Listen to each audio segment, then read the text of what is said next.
throughout that match between De La Hoya and Hernandez taking place outside of the ring. As Jim mentioned, James Toney did have some difficulty, nothing unusual, with making weight. Let's go back to yesterday and show you some tape of that as James Toney is on the scale taking a look over at Eddie Mustafa Muhammad, his trainer, and realizing that yes indeed he is in fact 3.5 pounds overweight. So he proceeded to head outside and upstairs to the gym to work out, rode the bike for a couple of hours, came back, stripped to the bare essentials, and barely made weight there. So James Toney, as Larry Merchant mentioned before, despite whatever weight class he's fighting in, he will in fact be overweight, taking the Gatorade to try and replenish some energy there. Okay, so we've got James Toney set up to face his ex-sparring partner, as Jim Lampley mentioned, his ex-sparring partner, Ernest Mateen, who left camp because Mateen says that Toney was spewing profanities at him, which was an indication that Mateen was in fact working him over. Mateen says he is intent on getting Toney to spew profanities at him tonight, which will be an indication that he's winning as well. Let's take you back downstairs to Jim Lampley. Yeah, James, and of course, knowing Toney, certainly not boxing's last angry man, but much of the time it's most angry man. Maybe he was spewing profanities at Mateen because he likes him. It is a sign of affection from him when he recognizes you. Larry, let's take a look at, and George, take a look along with us at what the scorecard showed at the time when Genaro Hernandez abdicated his bout with Oscar De La Hoya. De La Hoya was leading Hernandez 58-56 on one card, 59-55 on another, and actually this is a misprint. It was 59-55 on both the cards of Roth and Gliena. On both the Roth and Gliena cards, De La Hoya had won 5 of the 6 rounds, and on the other card he had won 4 of the 6, and that sounds about right to me. Well, I had 2 rounds even because not a whole lot was happening in there in some of those early rounds. I don't like to score even rounds normally, but tonight I've been forced on more occasions than I might be forced in 10 fights to score some even rounds because neither fighter was able to show any clear advantage. Oh, so you saw the Kelly Adams fight earlier tonight on the card. I had almost forgotten it.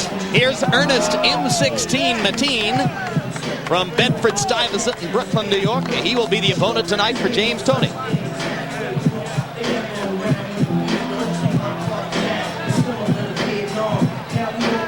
M16 was once regarded as a promising prospect in the sport.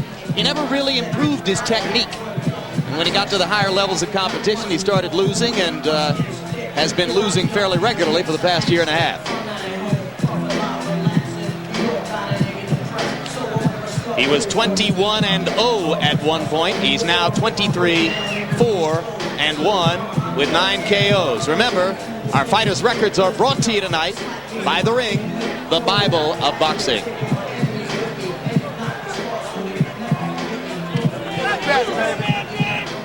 And there's James, the man you've grown to know pretty well since his loss to Roy Jones, right, George? That's right. James Toney is trying to reclaim it all. This is the way to do it. Do it effectively. You've been advising him. What is it you're telling him to do, George? The first thing you want to do, this is not only a boxing match, it's a popularity contest. You're going to have to make people like you. People go out and spend 10, 15, 20, sometimes $100 a seat. You're going to make them like you. So keep your mouth shut. Talk with your fist. And he can do it all. I'd like to see him at about 165, 68. You won't. He's a great fighter at that weight. Get down in the super middleweights, he can do it all again. I don't like seeing him up in there.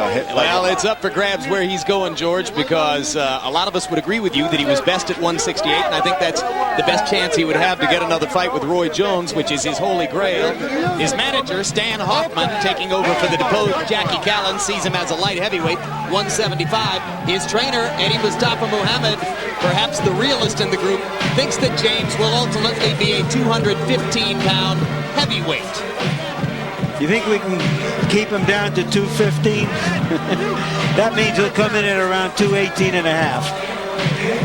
One thing to say to James Toney, after he won the title, when he upset Michael Nunn, he fought 20 times in the next 3.5 years, which is highly unusual in this day and age.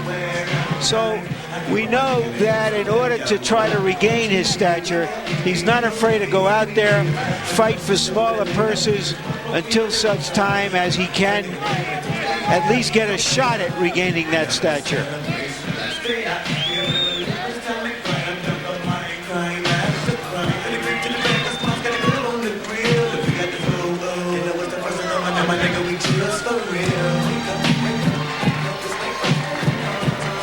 And the record for James Toney, 47 wins, 2 losses to Roy Jones and Montel Griffin, back-to-back, 2 draws, 32 KOs. Former 2-time world champion. Only a year ago, he was regarded as one of the 2 or 3 best pound for pound in the sport. Mateen told us that he was a basketball player, had a scholarship, but that he couldn't get any girls. And that he decided that the best way to get girls was to become a fighter.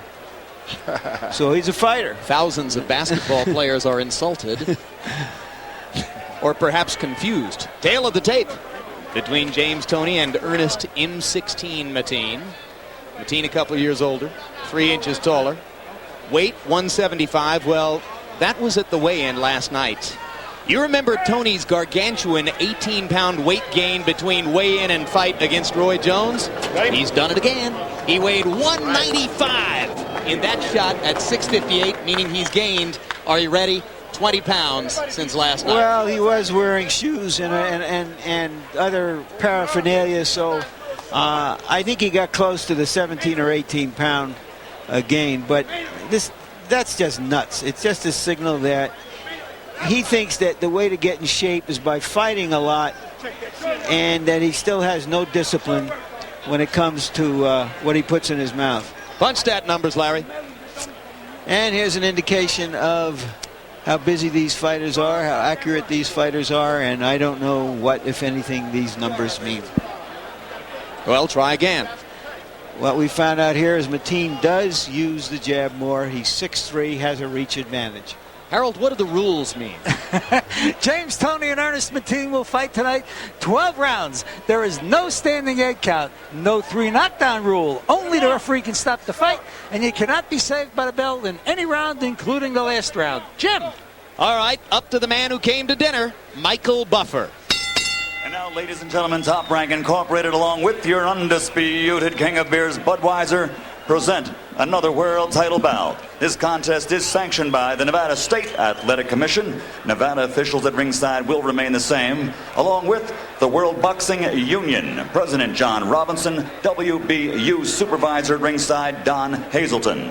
The 3 judges assigned, scoring the bout on a 10-point must system, are Don O'Neill, Doug Tucker, and Dwayne Ford. And when the bell rings, the man in charge of the action, referee Mills Lane.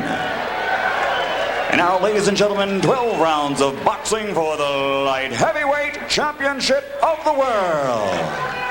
Introducing first, fighting out of the blue corner, wearing the red trimmed with white, and weighing in at 175 pounds. His professional record, 23 victories with only 4 defeats and 1 draw, 9 KOs to his credit.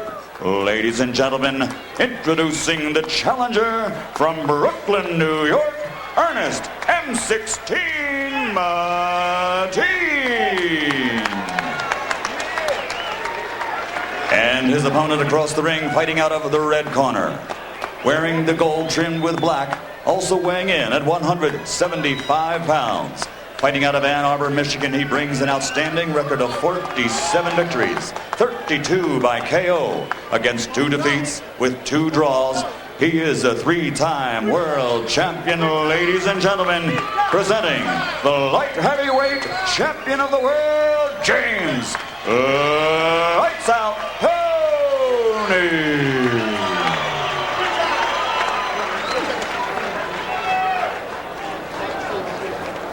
All right, if he goes right here, I'm not going to call it low, okay? We've already gone through the instructions. I want a tough, clean fight. Protect yourself at all times. And the question from the challenger, the champion. No. Let's get it on. I don't know what cockamamie organization calls James Toney the light heavyweight champion, but I, for one, and I could probably name a few hundred or 1,000 or 1,000,000 others, don't recognize him as any kind of a champion right now. Now, this is one of those manufactured titles that came out of a Cracker Jack box, but then again, why should it be any different than, oh well. Ernest Mateen in the red trunks, James Toney in the gold.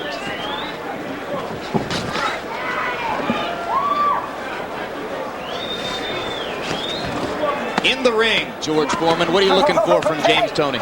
Well, with Ernest, he's showing you right now he's taking his body out of the fight. He's not going to commit one foot or the other. Everything is about, I'm getting out of the way. Now, how do you fight a guy like that, Toney? You just stay busy and get a decision. Forget about the knockout. Only make yourself look bad. I'm missing this guy.